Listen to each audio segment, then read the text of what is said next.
Welcome to Tell Me Your Story, new paradigms for a new world where we're giving you choices and knowledge of those choices to help make your dreams come true. We are here 9 times a week, Sundays at 7 a.m. and 7 p.m., Monday mornings at 1 a.m., Wednesdays at 9 a.m., and Monday through Friday from 8 to 9 a.m., streaming live at all those times at richarddugan.com. We are on SoundCloud, iTunes, TuneIn Radio, Spotify, Stitcher, Player FM, as well as YouTube, where you can watch these conversations. I hope that you will take time to subscribe and click notifications so that when a new conversation is posted, you'll be notified and you'll be able to tune in, listen in, and learn, be entertained and inspired. A reminder that Choices, which is my book, 5 Steps for Life, it's available on Amazon.com in paperback, hardcover, and Kindle with Audible, soon to be released. We also ask that if you can support the work that we are doing financially, we do have a PayPal account. It is there for your security as well as ours. And when they ask for an email address to whom you're sending, please go to richard@richarddugan.com. That's the email address. If you go to richarddugan.com, there is also a link directly to PayPal so that you can send us whatever support you can. And we thank you to those who have helped and to those who will help. We also ask that you take time during this decade of perfect vision, the 2020s, to go within to that quiet, peaceful, calm, still place and listen to that still, small voice. And with that, we now take you to our very special interview and guest here on Tell Me Your Story. And welcome to Tell Me Your Story, New Paradigms for a New World. I am Reverend Dr. D. Richard Dugan, and we are joined today by a gentleman who I'm looking forward to talking with. We've had a number of these kinds of conversations here on the program over the years, and I really had hoped many years ago when he was in town, when I was living in Santa Barbara, to have had the opportunity to interview Robert Bly, but he turned me down because he didn't want to answer the same old questions, which is really funny because he didn't know what questions I was going to ask him in the first place. Neither does my guest, David Rossi, author of Alphas Die Early. David, thank you so much for joining us on the program. First of all, I like your look. The guy's got a nice beard and mustache. Mine is getting crazy and wild because I haven't had a chance to get to the barber in about 3 months. Well, thank you very much for having me on the show. I'm really happy to be here, and I appreciate the compliment for my beard. I was going to say the same thing. I love your beard. It's got a good cut to it. Well, thank you. I'm looking more and more like a mountain man because that's where I live now, up here at about 5,700 feet. It's really amazing. I was at 2,200 feet back in Santa Barbara and enjoyed that, but really looking forward to our little conversation here, because we're going to talk about this whole process that I think I've kind of experienced, in a manner of speaking. And when I say that, it's because of all of the stuff that I've been through in the last few years with this, just with life. I won't even go into detail on that. First of all, not every man is an alpha. Is that a fair assessment? Absolutely. I think it's a fair assessment. Yeah.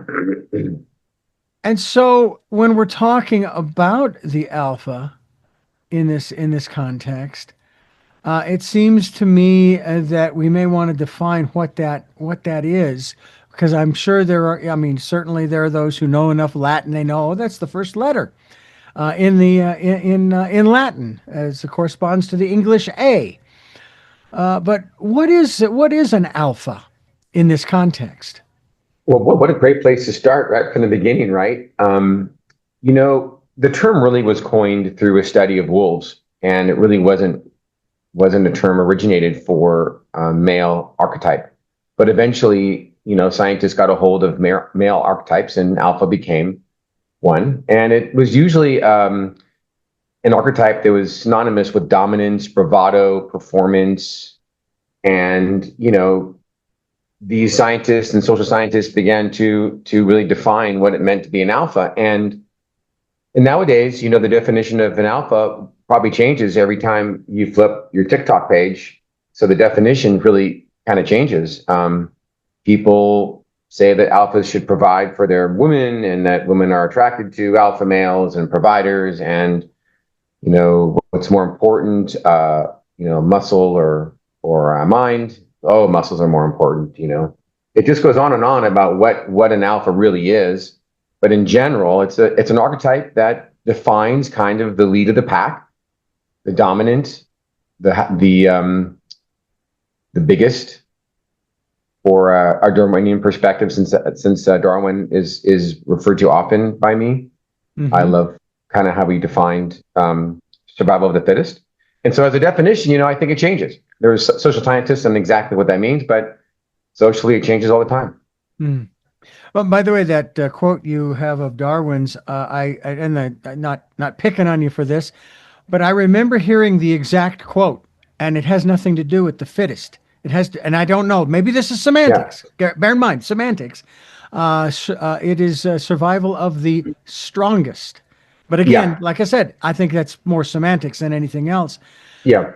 Do you find that in this day and age, with the pressures that are placed on men, in terms of what you've defined as the alpha, that many men are beginning the process of, so to speak, abdicating alphaism, because it's not that they can't, but it's like they're tired.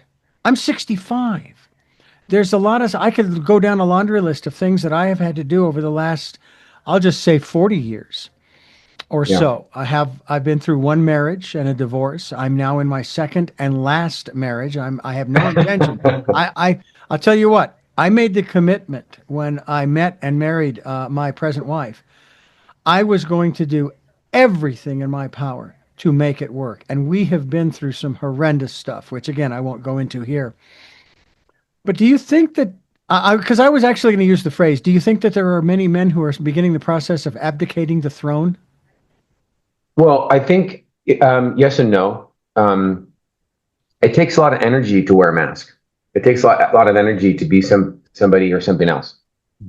And if you go back to the Darwin quote, it's in our DNA to be the survival of the strongest, or survival of the fittest. Mm-hmm. That is just ingrained in us to be that. However, we're really not 800-pound gorillas anymore trying to be the most dominant gorilla in a forest. And so a lot of men are trying so hard to be the alpha because it is ingrained in our DNA. And what that means is really, it's kind of a moving goalpost, so to speak. And so I think men are tired trying to be something that is not defined. It changes so often, they don't really know how to act, and they're getting tired. And I think some of the statistics, and that's why the book is called Alphas Die Early, is that young men are in decline. The suicide rates are up. Drug addiction is up.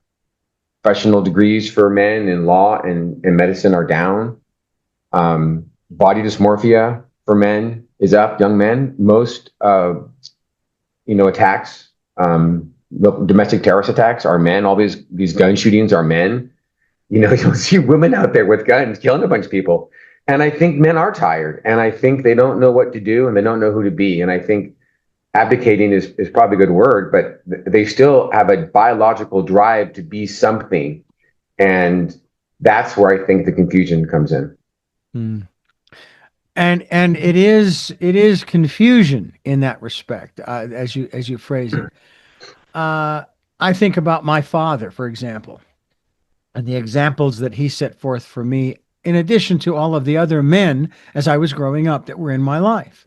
Yeah. Even from two gentlemen who we refer to as uncles, okay, but they were just good friends of my mother and father.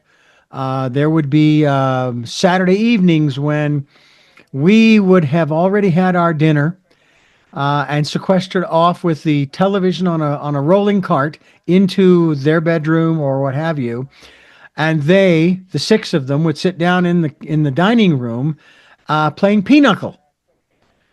I never learned how to play pinochle, but it was their opportunity to get there. Now, my father would on occasion, on some weekends, get together with Harry and Ray, those were their names. They would go out into the desert with a cooler filled with certainly beer, and obviously food and so forth. And back then, years ago, my father would enjoy a cigar while they were out there in the desert. And I thought, yeah, that's pretty cool. And then there was this guy by the name of Tim Allen who came along with this comedic stuff, right? Yeah, Yeah. men are pigs, and yeah. Yeah. And the criticism he got because people misinterpreted what he was saying. He wasn't anti-woman. He was saying just as much as the girls get together for girls' night out, guys like to get together too. So in the early 90s, I started a men's group. There were only 3 of us throughout. And we actually used Robert Bly's book, Iron John, as our primer. Yeah. But we started going hiking. We even hiked in the pouring rain. That was one of the greatest hikes I've ever been on. It was so much fun. I remember crossing this one creek, and the water was only about knee high. And we climbed up and everything. And as we're coming back down across the creek, it was then waist high. That's how much water was coming down. But those experiences were so incredible. Is that part of what's missing from today's, we'll use the term alpha from your book, Alphas Die Early, that alphas are neglecting themselves and giving themselves time away, giving themselves permission to be with other guys, or even for that matter, and this I think is pretty scary too, being by themselves? Well, I think there's certainly a level of isolation that we haven't seen for young men. And I think Professor Scott Galloway has been on his book tour on his book, which I think he's a wonderful professor and great author. I don't agree with a lot of the points in his book, but he does think that men need to get together more as men. And, I think what I want to advocate for is that people have the power to make the choices that are actually good for them, not be a slave to biology or Darwinian DNA to say I have to compete and be an alpha. Or if I want to go be by myself, it's okay. I don't have to conform. And I think the identity crisis is a lack of conformance that, maybe after World War II, the term real man or alpha became associated with behaviors. And so now these behaviors change generation to generation. You talk about your father and these uncles.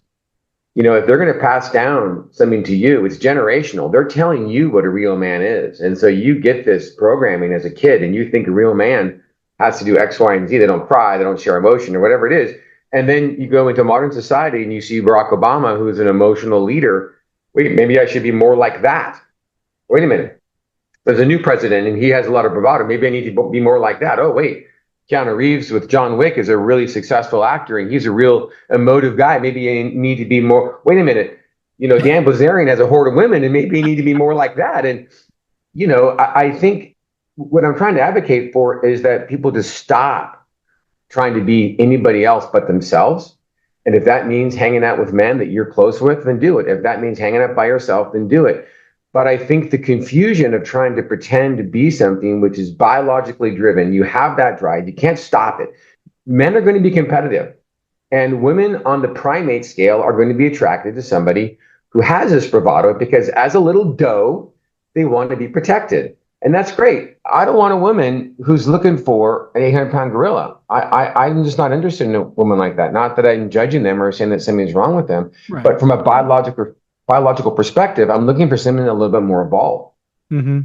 I want someone who's more interested in someone that has evolved to the point where they're emotionally free, they have vulnerability, there's a higher level of awareness and authenticity that make them a more rounded and more successful person on an emotional and social scale rather than on a muscle, bravado, performance-driven scale. And so while we can't escape our biology, we get told to eat food all the time. It doesn't mean we need to eat as much food as we're eating. And yet that biological urge escapes us often. Mm-hmm. And the drive to be a male is biological and we really can't escape that. But we don't really have to be that all the time. We can evolve and be something just a little bit better and a little bit more measured and a little bit less dominant and a little bit less destructive. Yeah. I mean, men have been the most destructive force this earth has ever seen. Every war, Yeah. every bomb was dropped.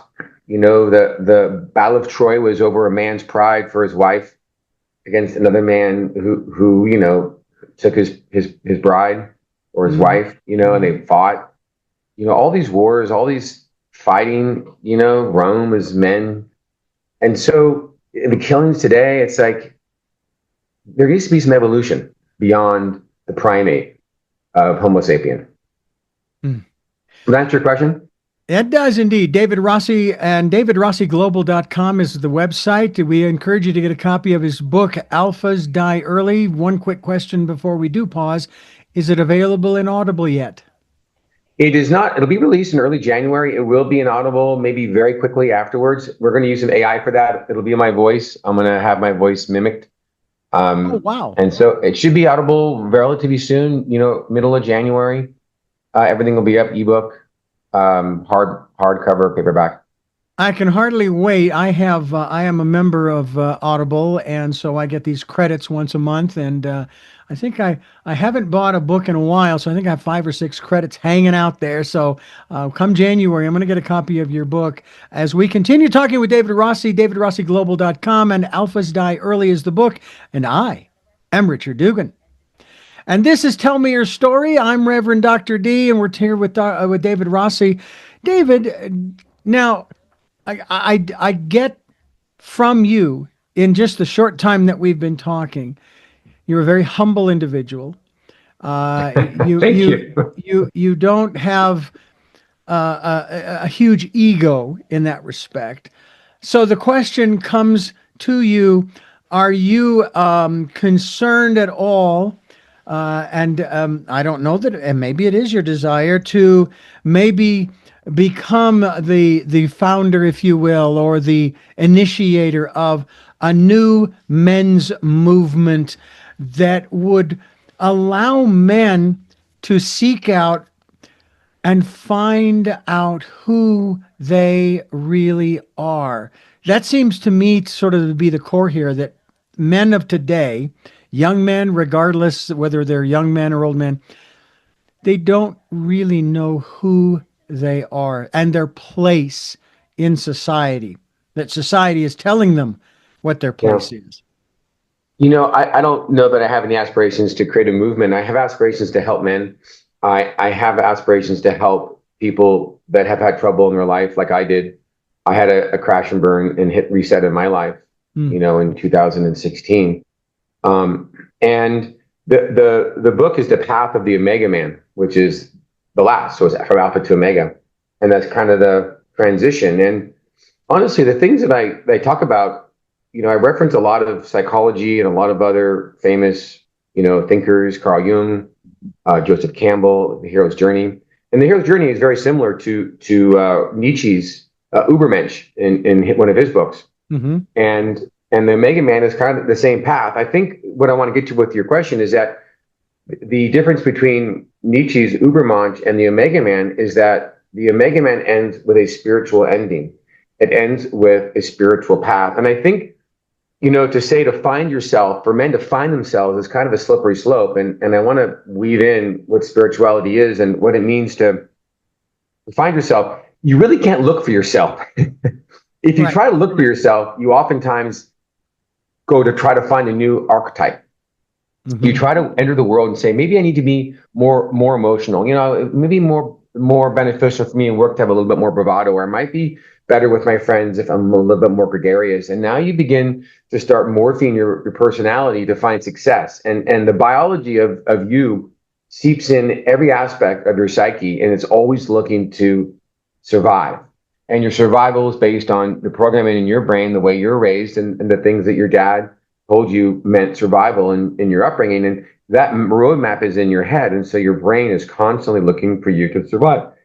So if you go looking for yourself, it's going to be a path that you're going to bump around a lot of programming and bump around a lot of positionality and unique perspectives that just you have. And so you're going to look at your friends and what's going to be successful. So I don't think that's the right way to do it. But yes, you have to find yourself. And to find yourself is to let go of yourself, is to actually work to let go of who you think you are and continue shedding identities often and as much as you can to really kind of become nothing in a way. And it's almost an ego death that takes a lot of effort to keep shedding identity. If you think of yourself as a football player or a contractor or a doctor or a soccer player, then you begin to enter the world with that effect. And you talk about it as if you're a soccer player and you refer to things from soccer. And that identity can become something that if you're insulted, hey, I don't think you're a good soccer player. What do you mean I'm a good soccer player? I'm a great soccer player. Because you've identified with that identity and you'll be insulted by it. If you didn't have that identity, but you still played soccer and they said, hey, you're not a very good soccer player, you go, oh, really? I don't really know myself as a soccer player. What is a good soccer player to you?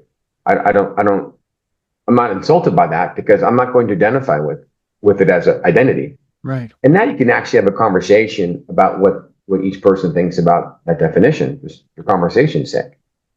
And so I think where spirituality weaves in and why I think it's a happy ending to Nietzsche's book. Nietzsche ended with nihilism as a result of the Romansh journey. And I end with spirituality, which I also call self-mastery. So if you exercise and you go running and your legs are tired, your body is going to start sending you feedback and your brain's going to say, my legs are tired, I should stop running. That's a biological loop of information and analysis. Spirituality is, no, I'm going to run farther. I'm going to do something above and beyond my body. I'm not going to listen to its feedback, and I'm going to do something that I want to do and ignore the feedback. Okay? Yeah. To be spiritual is to see fear and beat fear and jealousy and anger and low self-esteem. And that to me is spirituality. And that's how you find yourself, is to get past the mentation of BS that rattles around in your brain. Yeah. And to go beyond it. You know, I'm not the kind of person, let alone man, who cares much for drama. Now, there are moments, there are moments in my life where things will happen. What's that? We all have them. Yeah. Where things will happen, and I may share with my wife, I may share with a good friend of mine, several good friends of mine. Man, I would really like to, and then I'll verbalize that.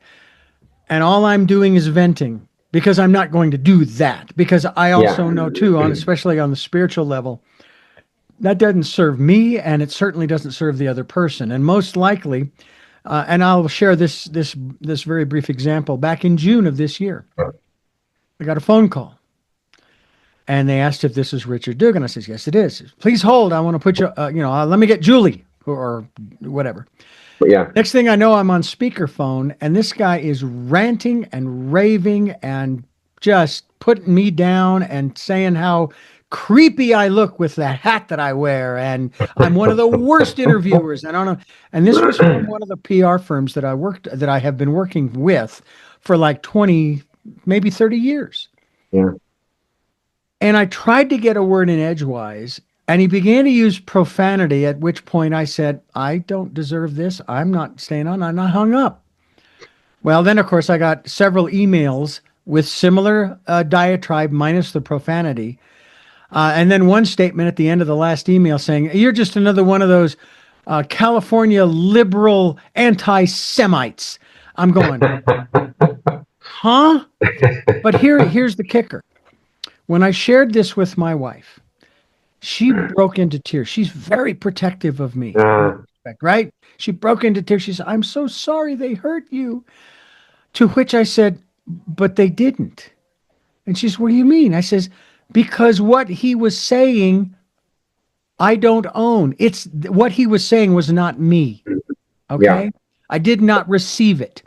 And I also recognized when stuff like that happens to us, it ain't about me. They're having a bad day. Something that, for whatever reason, they called me, but something triggered them, and so I'm just the latest punching bag. But I'm not receiving it. And so it Yeah. doesn't hurt me. And I didn't respond to any of the emails, nor did I try to call back and try to get clarification. What in the world's going on? Blah, blah, blah. I left it. Okay.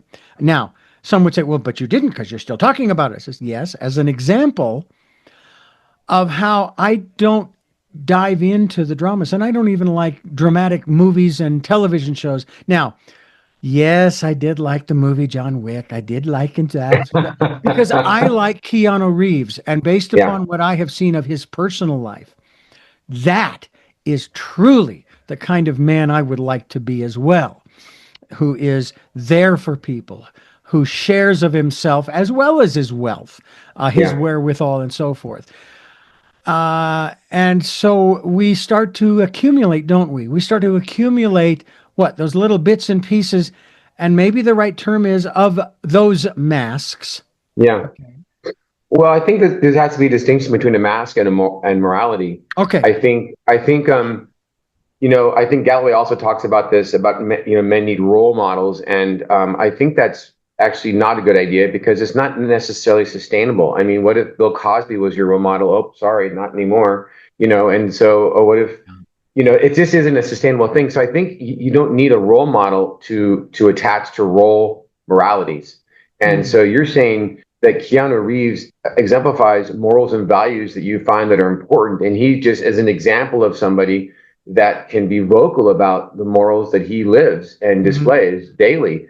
And I think when you start collecting those masks, I think it's important not to wear them and to pretend to be like Keanu Reeves. Right. It's to adopt the morality and see when you really connect to a moral, it removes situational ethics or situational morals. So often we marginalize our morals because the biology in us comes out, and the biology in us wants to fight or compromise our morals. Hey, I really need this deal, so I might just fudge a little bit and be a little bit dishonest. The situation is I'm desperate for this deal and I'm going to get kicked out of my house. And situation calls that maybe I can just cheat a little bit. And that's a situational moral. When you make decisions and you live your life with true morals and true values based on no identity, then it's no longer situational. And self-mastery comes in by saying, I'm going to put the body aside. I'm not going to eat the donut because I want to be fit. That's beating biology. I'm not going to be situational with my morals. Self-mastery is pushing that biology aside, not repression, but saying I'm not going to respond to it. I'm not going to stop running because my legs are tired. I'm going to choose to keep going. And I'm going to choose to live with morals, no matter what the fear and pain might be. I'm not going to marginalize my morals for fear. I'm not going to marginalize the life that I want to live because of the slave of the biology of the primate inside of me. Yeah. And that's what Nietzsche calls the Übermensch, and that's what I call the Omega Man, and that's what Joseph Campbell calls the hero's journey, is to find this power and strength inside of us to be and act the way you want to live. And that it does take practice, right? Yeah. And I want to say something about your story. There was a Buddhist story where somebody gives you a gift and say, hey, I would like to give this gift to you. And you say, no, I don't want it. You can have it back. At that point, the person who gave the gift and now has it back now owns the gift. That's what you can do with insults. You can just give them the insult back. I don't want it. You can have it back. And that's what you eloquently did and displayed. You didn't take it personal. You had some self-mastery and you didn't let your biology kick in. And that was a really great story to show your own self-mastery in that situation. We're talking with David Rossi, and his book is Alphas Die Early, and you can get a copy, I'm sure, available through Amazon. I highly recommend going through what I like to refer to as the portal, which is davidrossiglobal.com, and get a copy of the book. I love these kinds of conversations that dig deep. We're going to dig even deeper as we continue here on Tell Me Your Story. Digging deeper. Yes, indeed. I want to get into that spiritual aspect. Now, because I brought him up, let's take Keanu Reeves, for example. Yeah. And this is my observation of him or anybody else that I might consider to be someone who has a a way about them that I might want to incorporate into my life, make mine. And Yeah. one of the aspects is this, that we all have the good, the bad, and the ugly within us, the light and the dark side. Yeah. All of us have that. Keanu has it. He's not from that definition, he is not a perfect person, any more than you or I are perfect in that context of the dualism between right and wrong. So I take him as a whole person, that those aspects that you were just talking about in terms of the morals, the moral aspects in that respect, I will look at those and also recognize that, oh, maybe he wasn't too kind to this person or that person, or maybe he, and maybe he was having a bad day, just like, and again, I'm not going to try to excuse anybody's behavior any more than I would excuse the behavior of the individual who called me on the phone that day in June. Yeah. But I also recognize that everybody has good and bad days in that respect. It ebbs and flows. And so I'm not going to put them up on a pedestal. I like to watch this individual in the work that he does. There are very few of us that the rest of the world gets to watch us work. Very few of us. Yeah. He's one of them. He's one of them. And so when I think about this whole aspect of the alpha, when I think about maleness and so forth, that's where, for example, I am actually able to put the one individual who is way out in front in terms of public appearances and being out there, our president, 4547. And I fought for 6 months to get unsucked from that whole political thing from September of 2016. That's when I kind of got pulled into that. And I finally had to come to a place where I had to recognize, and this was my statement, thank you, teacher, for teaching me how not to be. All right. Then I went from there to, I forgive you, but more importantly, I forgive myself for, again, taking responsibility here, for allowing myself to be dragged into this quagmire.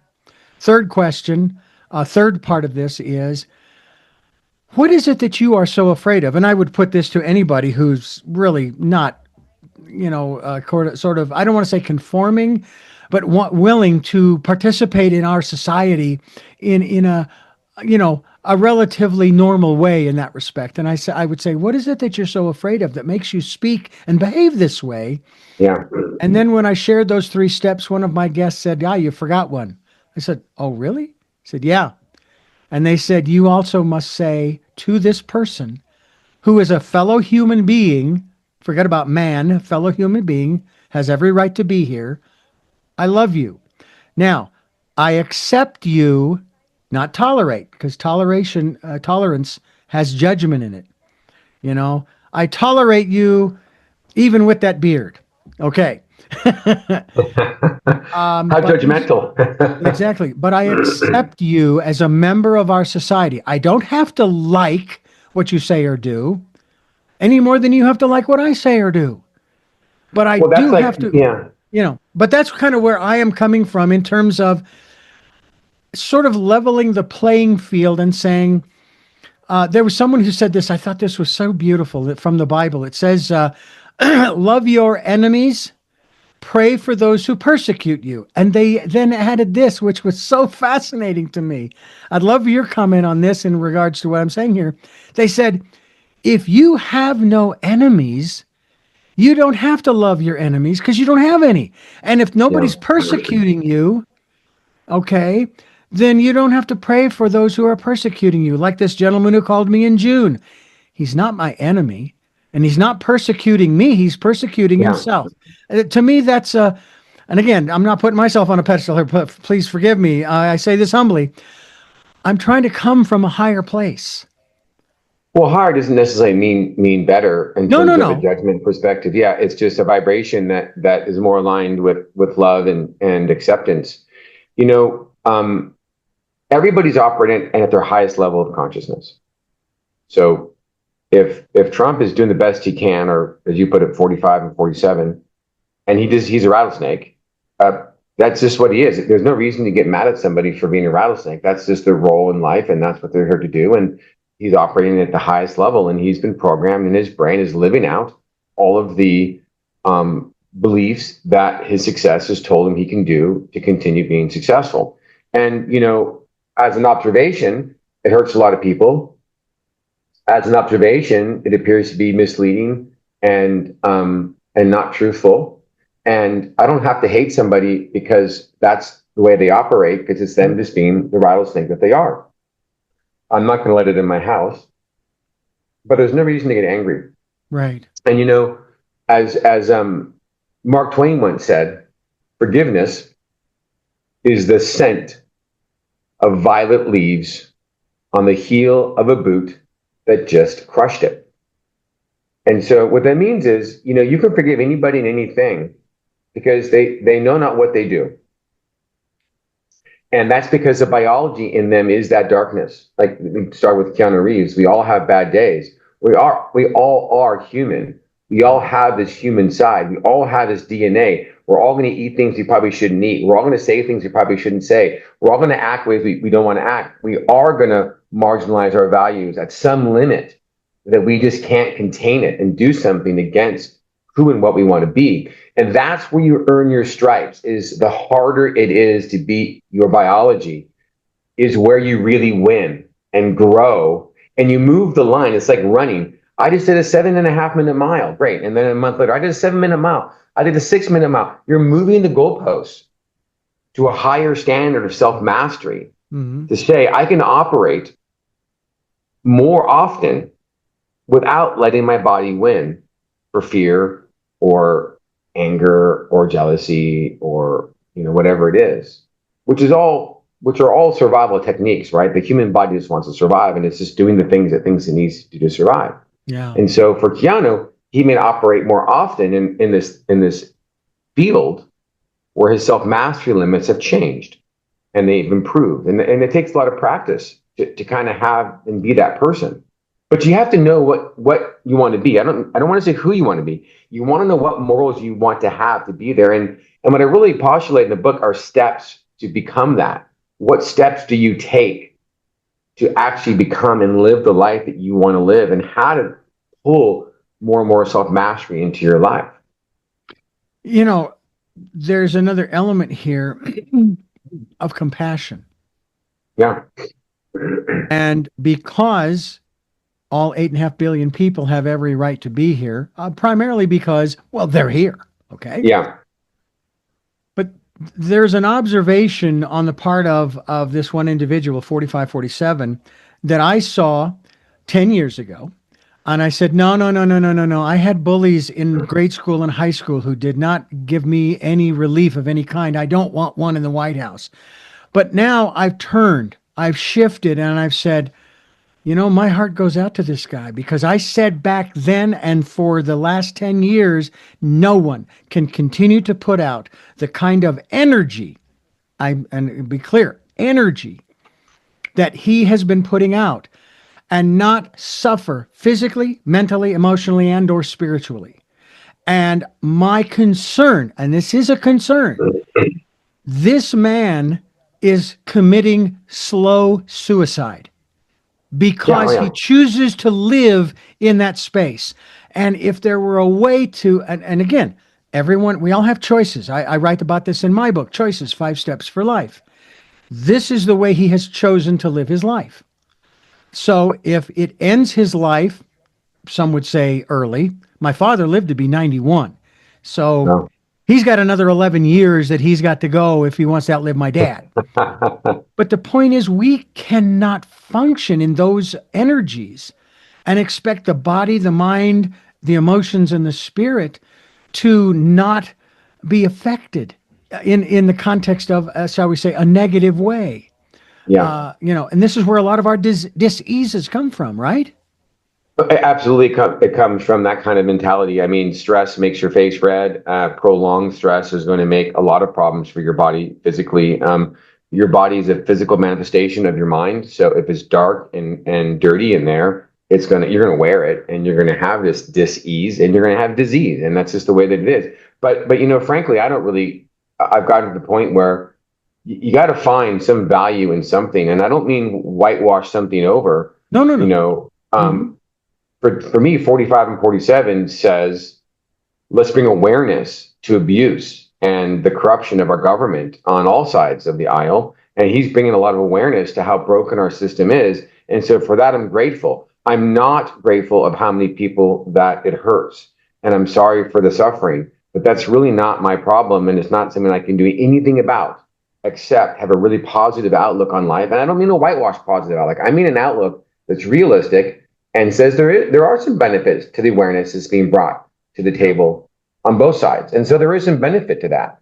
And everything kind of happens, and unfolds. Things always go back and forth. And as little people like you and I, we just kind of look back and watch these tanks go back and forth, and they're going to go fight somebody. It's like ants walking back and forth from the hill, and you go, okay, you guys got something to do. I'm going to sit here and watch. Yeah. And I'm going to live my life, and I'm going to focus on my morals and my values and the things that I want to do as a human. And you guys go ahead and march back and forth and shoot each other. That's great. But I'm going to be over here doing my thing too. And 45 and 47 has no effect on my life any much more than 46. And Mm-hmm. I have dinner on my table, and I have a wife and kids, and I go watch their games, and I go to bed happy, and my life isn't changed from it. Yeah. And some people's are, and that's unfortunate. And, Yeah. Well, there was a statement, a question actually put forth to the voters back in the 1980 election. And I remember I really ticked my dad off when I was trying to explain my perspective on this. The question was asked, are you better off today than you were 4 years ago? And of course, many people might say yes or no. My answer, if my life is better or worse today than it was 4 years ago, has nothing, just what you said, has nothing to do with you. It has to do with me and my choices. Only me, only my choices. And yeah. go ahead, please. When you begin to realize that everything in your life is your choice, you're steering your own life or you're not. Mm-hmm. You really, and you have to become accustomed to hurting people. I don't mean intentionally. There's going to be fallout for me living my life. When I got divorced and left my family, that was a choice for me to live my life. And there's people that are going to get hurt. And you know what? I'm sorry, but I can't live my life and stop everyone from being hurt. Everyone has the responsibility, the accountability, and the power to decide how they want to react to things that happen to them. If you want to react hurt, that's your choice. Yeah. I can't stop you from being hurt, but I'm still going to live my life. And if there's unintended consequences, that's not a reason not to live my life. And again, I don't mean hedonistically and breaking the law. I mean, hey, I need to find a better life situation. I'm going to get divorced. I'm sorry, it's going to hurt people. Hey, wife of 17 years, I'm really sorry. I made a mistake. I wised up now, and then, I'll do what I can. Goodbye. Sorry, you're hurt. And you have to make that choice. Yeah. And there's one other aspect to that. And again, I do understand where you're coming from. But one of the things that was really hammered home to me over the last, 10 or 15 years was this. I don't hurt anybody. They choose. Now, here's what's interesting. Yeah. I interviewed a woman who's from Brazil, and she talks about trauma and helping people through it. And I got this sense from her, and of course verbalized it. And she said, yeah, that's exactly right. There's an event that takes place. All right, we'll call it 9/11. All right? Yeah. You watch it, and you are blown away. You are wiped out emotionally. You cannot believe this is happening. And you go over in the corner in a puddle, and you're just traumatized. You have traumatized yourself based upon what you've seen. I, on the other hand, look at that and go, that's interesting. I wonder who's responsible for that. Now, there's another aspect of that for me, and that is when I've talked with people and they want to get into these verbal tussles, if you will. I say, hold on a second. All right, let's take it to this level. I'll take it here. If I was there seeing it with my own two eyes, I would say, oh yeah, it happened. But I was in Phoenix And I turned on the TV, and my first thought was, oh my God, they've really gotten good with CGI. Unbelievable. No, seriously, that's what I Yeah, thought. yeah. So I would say to them, I said, if I wasn't there in person watching the event happen, it didn't happen. Okay. Now, there would be those say, well, but then you're saying the Holocaust didn't happen. For me, it didn't because I wasn't there. Yeah. And I'm not one of those who says it didn't happen. I'm trying to make a point that that's how crazy it has gotten in our world today, where people refuse to believe pretty much anything that comes from pretty much anywhere. My Well, wife, I mean, you know, I haven't read your book and I'm going to go read it now. I like to read it. I hope your book includes the first choice, which is what to believe in. well, it's actually the first choice is just that. The first step is make a choice. And if you What to don't know believe what in. choice Yeah. to make, then get educated. In other words, Yeah. do the research and that type of thing. When you, the example you use, people are watching 9/11, right? And some of the people are getting upset and they're having a trigger or they're having trauma. Mhm. The only reason why that person's having trauma compared to the person next to them who's, like you said, I wonder who's behind this. Trauma is coming from a bunch of filters and positionalities and programming that's interpreting the data that says my circuits where I was raised can't handle this devastation. My brain literally is on overload. And all the light that's coming in from the rebound of objects and TV into your eyes that interprets the data and into your head says, we can't handle this. And it gets stored as energy in your head, and that's trauma. It just sits there. Okay. Yeah, That trauma isn't there for everybody because other people have different filters right. that don't look at it as a traumatic experience. And so the way to change those filters is to change what you believe.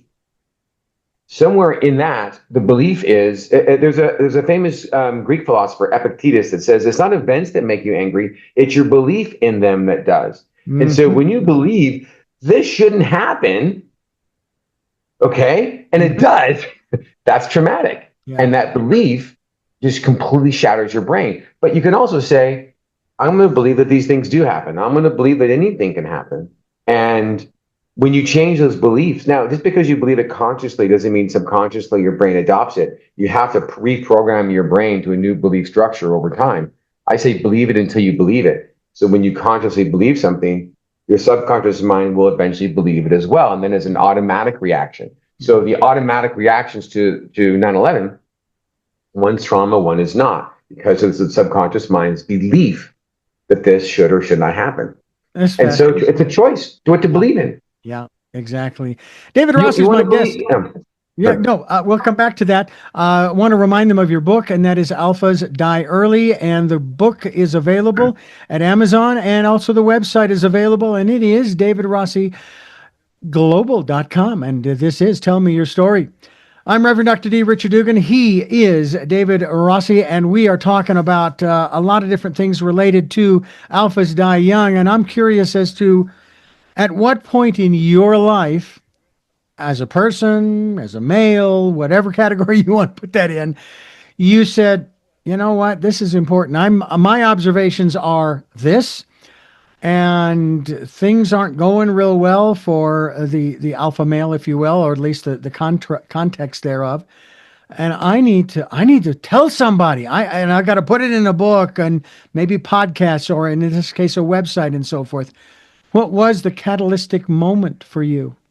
Well, when I got divorced, well, it was a series of things. My best friend from third grade, a soulmate kind of friend, a lifelong friend, died in an accident in 2012 Mm. that I really took hard. And then my business wasn't doing well. I was in an unhappy marriage. I wasn't talking to my parents, who I was very close with.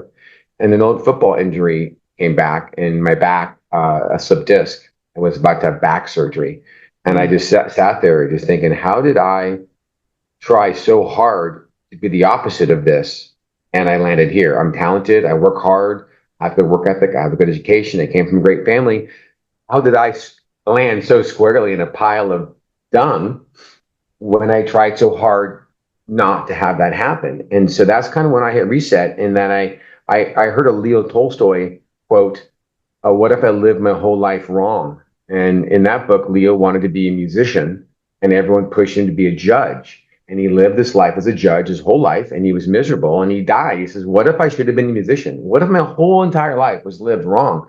And I realized I was living the wrong life. I made decisions that put me on the wrong track. And that quote, that hit me so hard that the reason why I'm in such a bad place isn't because of my effort or my skills or my upbringing. It was that I was living the wrong life. And so I sold my business, I got divorced, and I basically hit reset, lost my house. And I said, I imagine there's a lot of other people like me that don't know how to get out. And, reading lots of books and reading books like Power versus Force by Dr. David Hawkins, some of these Untethered Soul, some of these early spirituality books that helped me kind of understand what was happening in my mind. And then recollecting the thoughts that I had of why I chose this life. And I was swept away biologically thinking that this is a life that could make me more successful. And I didn't make these choices based on what I should have been. I made them based on survival. And then I was afraid of the outcome to leave. And so I got to this point where I imagine there's a lot of people like me that are confused, that are living their wrong life. They don't even know it. I wasn't happy. I didn't even understand what happiness was. I thought I knew. People told me what it was. And then I began to understand the distinction between internal happiness and external happiness and what that looked like. And I imagined a lot of people were confused like me, and I really wanted to help people because I got out and changed. I hit the bottom. I literally started with $16 in my bank account in 2016 and built up a multi-million-dollar company in construction, started a new company, and built everything back and got remarried and with a really fantastic person with a much different approach, which is a whole nother podcast, which is really a phenomenal method to date. Non-attachment is the right type of avenue. But anyway, so I know what it's like to put the pieces back together again. And I honestly really just wanted to help people. This parallels a lot of what has happened in my life, minus, of course, the multi-million-dollar business that I've started. But it's one of those things where following my divorce, which it really hurt. And this is one of the things I want to talk to you a little bit about in terms of dealing, especially with a partner, a significant other, and so forth. Now, I had a great network around me, both my family, parents and siblings, and the friends that I had back in Phoenix and so forth. They were there for me. And yet at the same time, even to this day, I'm concerned about her. I think about her from time to time. Can't help it. I mean, she was a part of my life for 15 years. What really hurt was that no one ever bothered to contact me when her parents died. When her mother and father, her father died of an aneurysm, and 4 months later, her mother died. That's how connected they were. It's as if those 15 years for her or them never existed. I never existed, and so forth. And I have wanted to make contact, but every time I had called over the first, 10 or 12 years following the divorce, after the conversation was over, I just felt, I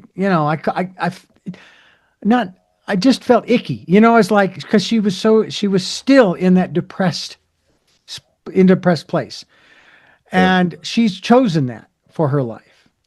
And I've chosen this. And there are times, I don't know about you, but I still think, okay, well, what if I hadn't done that? Where would I be today? Odds are I'd still be living and I can call it a hellhole because I was born and raised in Phoenix, and it is hotter than hell in summer. I'd probably still be there, struggling along with no support from her because she got to a point where she just didn't want to do anything anymore. She was totally blind. And yet she'd gone through, she worked for the VA as a transcriptionist early in our marriage. And then she went to massage therapy school and got her license and so forth. It was very good too. But something shifted or changed in her to where, and I don't know those issues until I found out during a program she and I were going through that she was self-abusing herself. And as a matter of fact, I was going to share with you about this men's group that I had. We went up to a place called Woods Canyon Lake in Arizona. It's up along the rim near Flagstaff and so forth. And we were up there, and it wasn't until this program we were through 2 or 3 years later that I was told that her best friend had to come over to our house because my wife was wanting to end her life. I didn't find out until this program. But this men's group, we were up there, and you talk about transitional points. One of the guys that I was up there with, he was an older gentleman, a professor, and he was trying to tell me how to do dishes. Well, I don't know about you, but I grew up in a family of 6 kids, and we all took turns doing dishes, so I knew how. So this guy was kind of irritating the daylights out of me. So I said, fine, you do them, and I walked up the hill. Now, he's a Vietnam vet, and he climbed up the hill where I was, and he says, I want you to know that you triggered my PTSD. And I'm going, okay. And I told him, I says, you're not my father, and you're not my professor. I know how to do these things if you would just allow me to do them. In any event, I went to bed that night, and I got up the next morning. He was gone because he had a medical appointment down back at the Mayo Clinic. And we had brought a boat up there. And I made some breakfast, a small amount of breakfast, and I did the dishes. And I went to the lake where we had left the boat. And I got in that boat, and I rowed back and forth across the lake. I went back to the campsite, and I made this fire for one hot dog, okay? I'm having the best time. My the other gentleman that finally joined us, he came up and he brought this bone-in ham, big pot, pork and beans, put the ham in there. We were sitting there drinking, what was it? I think it was Coke and Jack Daniels, and just enjoying the evening. Now, you may recognize this phrase. This is where I'm going with this. In the movie City Slickers, they're riding horseback. And here comes the question. What was your best day? Well, that and for the next month, every day after that was my best day.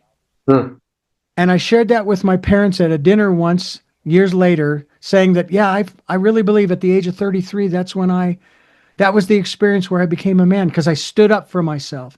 I didn't hurt him, and so forth, but I spoke my mind, to which my mother, in traditional mother fashion, said, well, it's about time. Well, I think you let's go back to your ex-wife for a second. It's really difficult to separate biology and mentation from reality and your path, right? Mm-hmm. So you have some guilt, or there is some disappointment about her parents, and you wonder what life would have been like. Like, that's helpful, but it doesn't matter. Your mind still goes there, right? And so if you want to drive your bus to Wood Lake and you get distracted and you start going off course, you steer it back on course. You get it back on the road to where you want to go.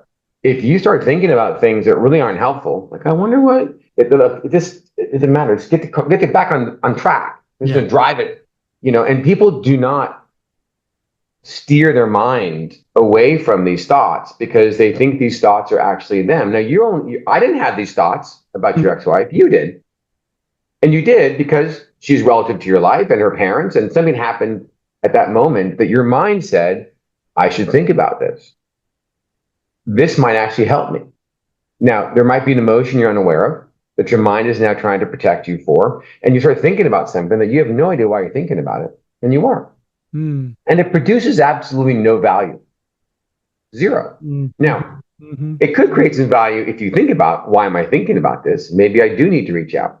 Maybe I should be doing more. Maybe I want to have values that aren't being expressed fully, and I need to do more and share more, right? And that goes back to your camping trip.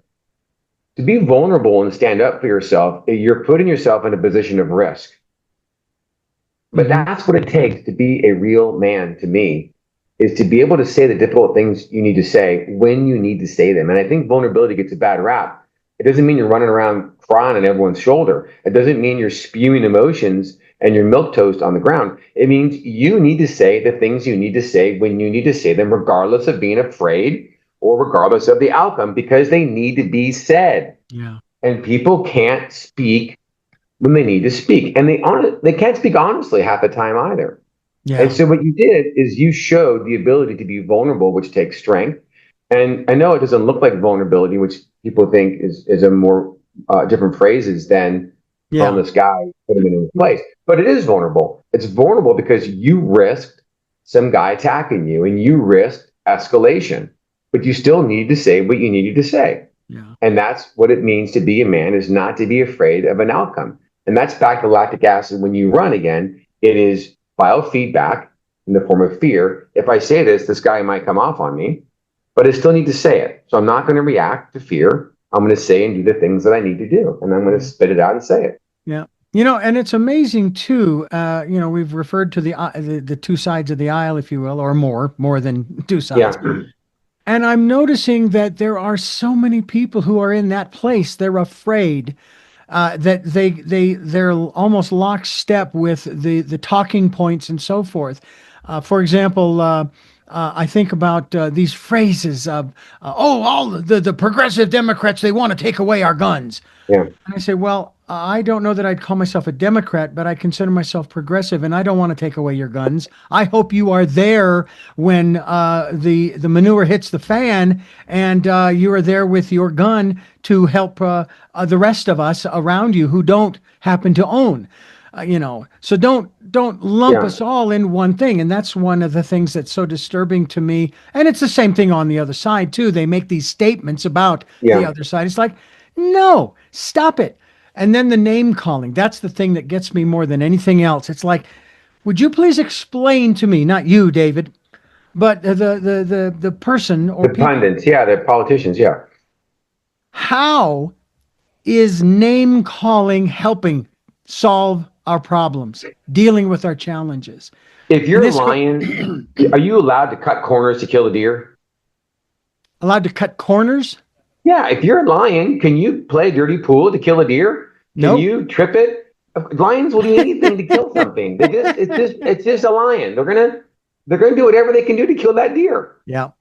It's survivability. And humans are on the animal kingdom and it's survivability. And calling people names is a tactic of cutting off a deer to kill it and to win and to survive. And if it works for some population, great. That's just the survivability of an animal Yeah. using the sophistication of a civilized organism like the Homo sapien to stay alive. Yeah. I used to question And commercials. I used to question well, their commercials. survivability overrides their morals. So Yeah. I think 45 and 47. I did a TikTok on this. It's an experiment in spirituality to say, will you pick money over morality? Am I going to accept somebody who is so immoral with women and with children and with lying and with stealing? Am I going to say, I like that he's giving me a tax break, so I'm going to support the immoral behavior for money? You're marginalizing your morals for survivability. And lions do that, and fish do that, and trees do that. They're looking for light and they're looking for water. They're going to stick their root wherever the heck they want to get water. Yeah. And I don't want to be that way. I do not want money over morality. I will give up things to maintain my morality. Yeah. And that's where the rubber hits the road. Yeah. It's fascinating what it's going to take, but it's going to take an individual effort on each person who picks up a copy of Alphas Die Early to begin to understand and realize that there are other ways of living and being, that you're not poking holes in your integrity. You're not poking holes in your values or morals, if you will. Or yourself, for that matter. Exactly right.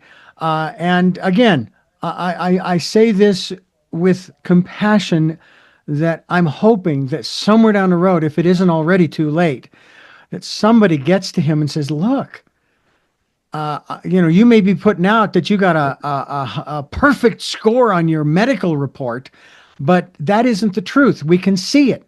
We can see it in what's happening to you, and so forth. And this is not nitpicking. This is, come on. If you really want to make a difference in the world, and this applies to all of us, if we really do, we got to let go of that stuff.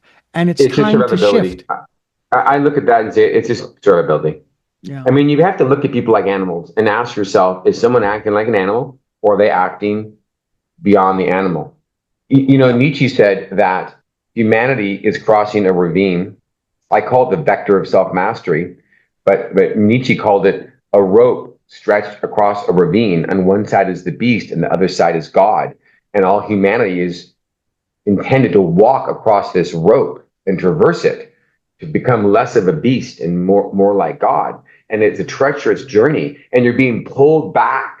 Right, these people in his cabinet are doing his bidding because they now see this is an avenue for survivability, Yeah. and the drive for survivability blinds and fogs their morals and fogs what they're doing is so wrong because survivability is a more powerful algorithm in the survival of the body.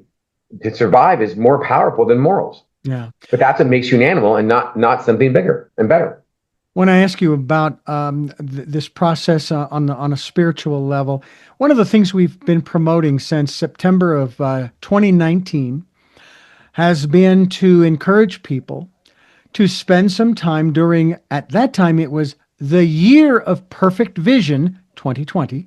Then it became the decade of perfect vision, the 2020s, to spend some time going within and listening to that still small voice.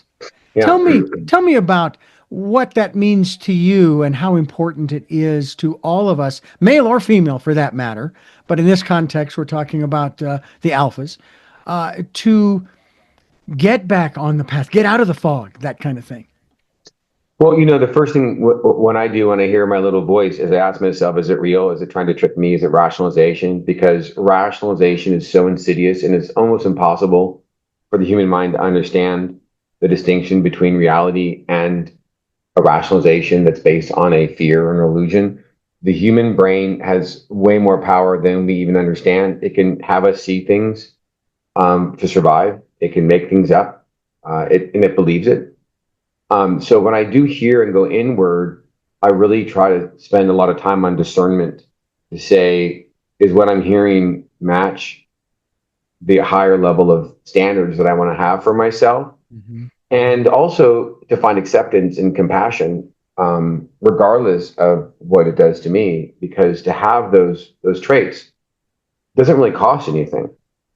And I would rather give up material things to honor the kind of being that I want to be. And that's based on the belief that I'll survive no matter what. I've been to the bottom and it's not that bad. The way down was a little painful.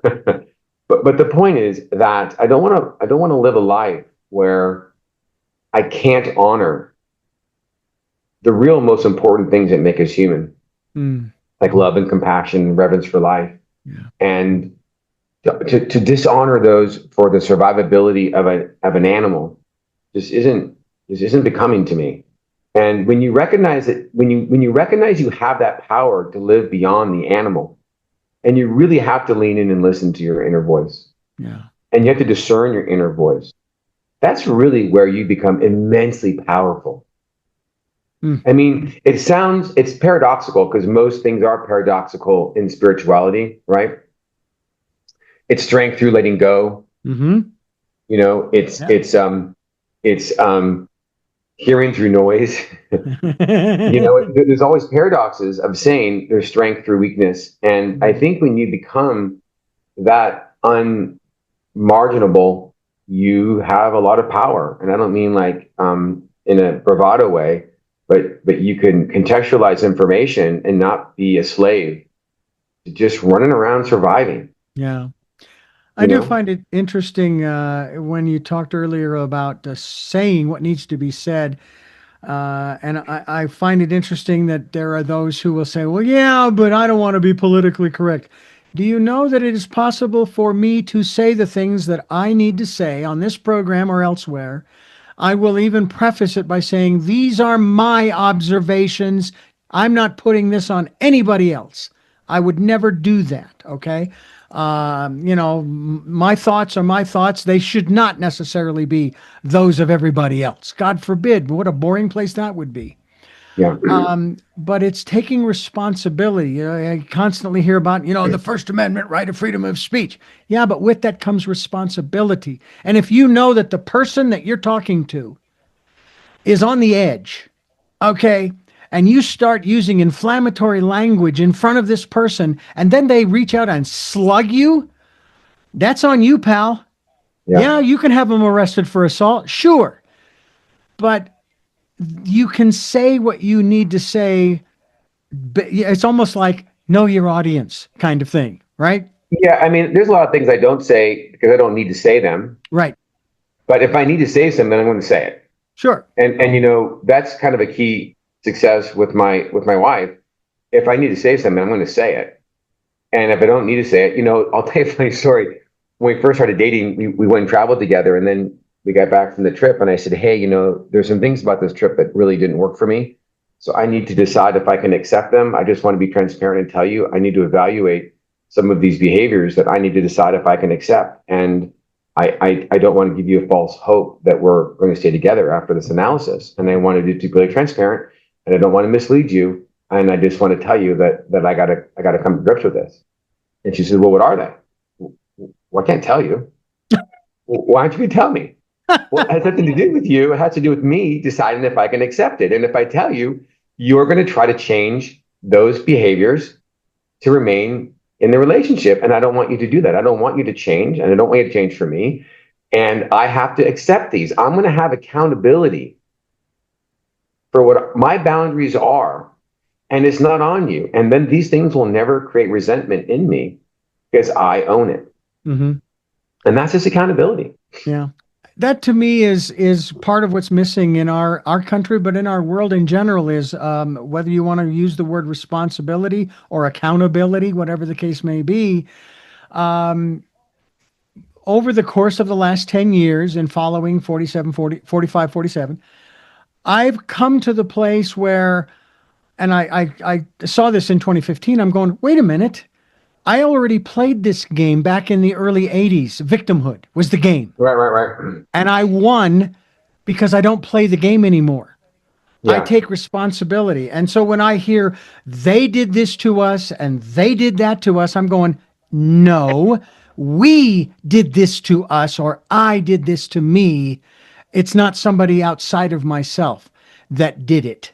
And again, it's all the choices that I've made, and taking that responsibility, being accountable for the choices that I've made. But it's not so soothing, is it? No, it is not. But to be a victim, right? And that's a biological response as the animal. That is an animalistic response to feeling better, victimhood. Yeah. But the lion who's going after the deer, all right, and doesn't trip him, but just out and out kills him, all right. Oh, well, I wish that deer hadn't come along and I wouldn't have done this. And I feel bad because I had to kill him, but I got to eat. It's like, no, that's not, there is no victimhood. Yeah. And you know, and when you begin to look at every emotion as a response to your brain trying to survive, victimhood is your brain saying, this is a positive response to feel better. It's not our fault. Because it's not our fault, we can feel better about it. We can actually blame somebody else and not take accountability. And that feels good. But that's a biological response to survivability of the human psyche that's very complicated. We're an animal with cognition. No other animal has this. Yeah. So we get to make things up to feel better, okay? And when we make things up, we don't grow and we don't heal and we don't actually figure out the cause of things so it doesn't happen again. Yeah. And that's the problem with victimhood and blame and shame, is because people do not want to feel the pain and the cut corners. David Rossi, Alphas Die Early. And we hope you'll get a copy by going to davidrossiglobal.com. I'm Reverend Dr. D. This is Tell Me Your Story.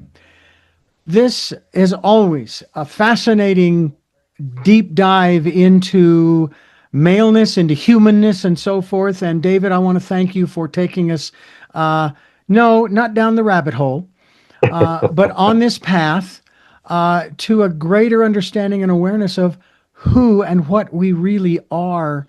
And hopefully, and I do believe this too, that 4547 has been chosen by the universe to show us the way we don't want to go.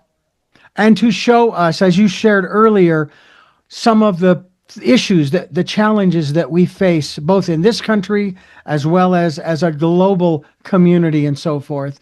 And that I do believe that, as Barbara Marx Hubbard said almost 28 years ago on this program, She said that we are going through birth pangs.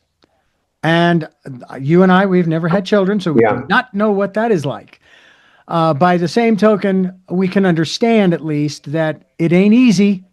And at the end, you have this bouncing baby person who is a new entity in our lives who changes our world for the better, I hope. And that's kind of what she was talking about. And that's where we're Yeah. going. That's the path that we're on as a society. And thank you. Well, yeah, thank you so much. I really appreciate being here. You know, I don't know why ideology creates so much hate. It's like hating someone for having a different favorite color or a different favorite food. Yeah. Yeah. I mean, any ideology is based from programming that people don't realize. If you were a screaming liberal and you were raised in a conservative household, you probably wouldn't be a screaming liberal because of your programming. It really isn't as up to you as you think it is, and they really aren't your opinions. And to hate somebody because you were raised in a household that promoted conservative ideals or democratic and liberal ideas, and then to hate somebody for having those opinions. What gets me and what gets me to be a little argumentative, granted, I want to give information than argue, is that trying to see reality is a difficult thing. To see reality through positionality, to see reality through programming, is a difficult thing to do. And reality is very subjective. And that creates all of this hate. And so for me, when I get in these discussions with people about politics, it isn't about politics and it isn't about ideology. It's about being able to see what's actually happening through your own lens of obfuscation that you're missing because of your programming. And that's open-mindedness, which is against being an animal. The human body, the psyche, finds safety and comfort in being closed-minded. It finds survival in understanding the world a certain way. To be open-minded goes against being an animal. It goes against your DNA. And that's why there aren't that many open-minded people, because it's risky. You can risk peril, but opening your mind and changing your beliefs of how the world works is very risky. Yeah. And so to me, I'm trying to push open-mindedness, not necessarily any ideology one way or the other. Yeah. Well, I learned some years ago in a conversation with one of my guests, we talked about a particular thing. I don't even remember what it was. I shared my observations, and he said, well, what if you thought it from this perspective? And I pondered it as he was sharing. And I said for about after 2 or 3 seconds of silence, well, there goes another one of my straw huts up in flames. And I will tell you, I am willing to burn them all down and start over if that's what it takes. Because this world that we have been given, if you will, this is an incredibly beautiful place. The awesome places that we can go and see, on and on and on. And yet at the same time, there is always room for improvement. Not on nature, mind you, but on the way that we do things. Because to me, nature is our greatest teacher. And that's just the complexities of programming again, is that we abuse because we've been programmed to survive in ways in which we were told that are suitable. Yeah. And you're bringing down the huts of closed-mindedness of positions.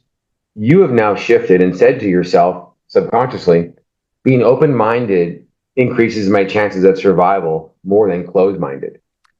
Okay. You've had the courage, the safety, the environment, and the practice of being open-minded where it has turned out well for you, where your body now says, my survivability is now better being open-minded than closed-minded. Absolutely. And that's a difficult shift to make for a lot of people. People make that shift through God or through religion or through cancer where they see death and they're staring at death in the eyes.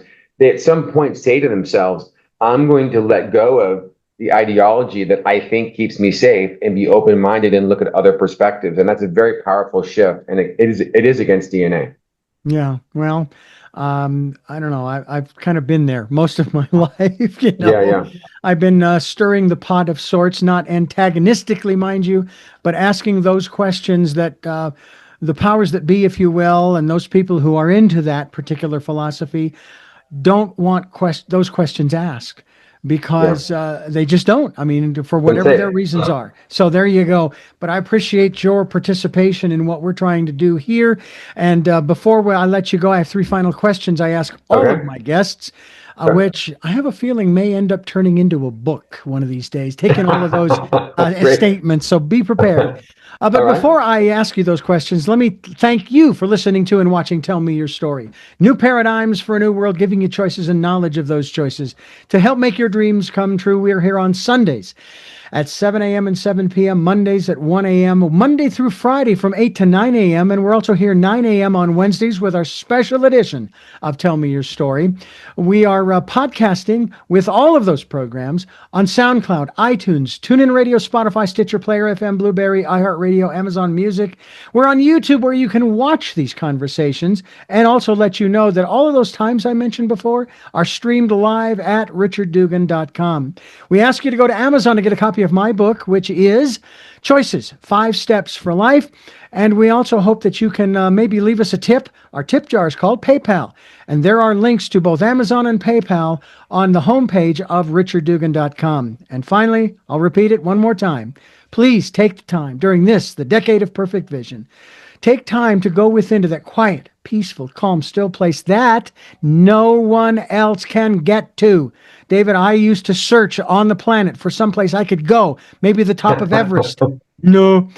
If I found a place on the planet that I could go where I could be all by myself, someone else would find it. And that's what happens. So we can go within to a place where no one else can get to listen to that still small voice. With all that being said, and we move to our final 3 questions for a very special guest. And the first of those is, who is David Rossi? I'm just me. What gets you up in the morning? I don't want to say sound too cliche, but I would just say me again. I get myself up. I mean, there is so much beauty and so many things to do, and I have my hand in a lot of things, but I guess just exploration. And finally, I mentioned this earlier, so this is the question. What was your best day? Today. And by the way, folks, I like this guy. We're going to have you back. I'm serious. We're going to have you back to talk more about this. I think we can go even deeper into this to help, hopefully, to open some minds. We have a smorgasbord table, David, and your information is now on that table. Wonderful. And we ask people to come and partake. If it doesn't resonate with them, don't touch it. Find something else. And maybe somewhere down the road, when you keep coming back to the table, David's information will resonate with you. You'll take it and you'll do your own analysis, if you will, of what he has to say. And we certainly hope you will go to his website, which once again is davidrossiglobal.com. The book, once again, is Alphas Die Early. And we thank you for listening to and watching Tell Me Your Story. And until our next broadcast, podcast, videocast, love to Lal. Jeanette, I'm still listening. Dad, continue to be happy because I am. Smokey, I'll see you on the other side.